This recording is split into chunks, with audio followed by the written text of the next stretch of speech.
علامہ اقبال رحمہ اللہ کا ایک مقولہ مشہور ہے کہ جب بر صغیر کے سیدوں نے دین کا کام نہیں کیا تو اللہ نے سکھوں کو کھڑا کر دیا۔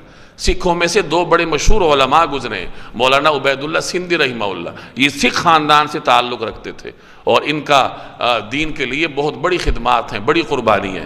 اسی طرح مولانا احمد علی لاہوری رحمہ اللہ لاہور میں گزرے ہیں، یہ جو میانی والا قبرستان ہے اس میں ان کی قبر ہے۔ بہت بڑے اللہ والے صاحب نسبت بزرگ تھے، اور جب ان کا انتقال ہوا تو ان کی تدفین کے بعد ایک بڑے طویل زمانے تک ان کی قبر سے خوشبو آتی رہی، جس کو لوگوں نے جا کر محسوس کیا وہ جنتی خوشبو تھی جو اللہ تبارک و تعالی نے ان کی قبر مبارک سے جاری فرمائی۔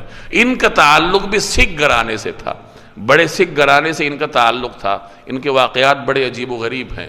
چنانچہ انہوں نے اسلام قبول کیا، اپنے خاندان کو چھوڑا، سب کچھ چھوڑا۔ اس زمانے میں دارالعلوم دیوبند بر صغیر کا معروف مدرسہ تھا پڑھنے کے لیے، تو سب کچھ چھوڑ چھاڑ کر دارالعلوم دیوبند تشریف لے گئے اور وہاں مدرسے میں داخلہ لیا، دینی علوم سیکھنے لگے۔ واپس آ کر لاہور میں ڈیرہ ڈالا اور قرآن کریم کی وہ خدمت کی، اتنی دنیا ان سے مستفید ہوئی جس کی کوئی حد حدود نہیں۔ تو یہ اللہ تبارک و تعالیٰ کا قانون ہے کہ اگر عرب دین کی خدمت نہیں کریں گے تو اللہ تعالیٰ عجم کو کھڑا کر دے گا۔ عجم میں سے بھی اگر مسلمان دین کی خدمت نہیں کریں گے تو اللہ تعالیٰ غیر مسلموں میں سے کسی کو اسلام کی توفیق دے کر اسے دین کا کام لے گا۔